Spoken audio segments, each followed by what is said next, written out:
சமீபத்தில் வந்த ஒரு முக்கியமான கரண்ட் அஃபேர்ஸ்னு வச்சுக்கோங்க. ஸ்டாச்சு ஆஃப் விஸ்டம், அதாவது ஞானத்திற்கான சிலை என்று கன்னியாகுமரியில் இருக்கக்கூடிய 133 அடி உயரமுள்ள திருவள்ளுவர் சிலையை தமிழ்நாடு அரசு வந்து சொல்லியிருக்காங்க. ஸோ இதே மாதிரி சிலைகள் எங்கெங்கே இருக்குது அப்படின்னு பார்த்தீங்கன்னா, ஒருமைப்பாட்டுக்கான சிலை ஸ்டாச்சு ஆஃப் ஒன்னஸ் அப்படிங்கிறது ஆதிசங்கரருடையது மத்திய பிரதேச மாநிலத்தில் இருக்குது. ஆதிசங்கரர் அப்படின்னம்னா அத்வைதம், அவருடைய கருத்து அத்வைதம் அவர் சொன்னவர்.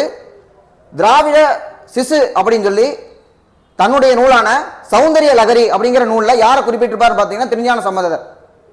அடுத்து அமைதிக்கான சிலை ஸ்டாச்சு ஆஃப் பீஸ் குரு வல்லப் அவருடையது, ராஜஸ்தான் மாநிலத்தில் இருக்கு.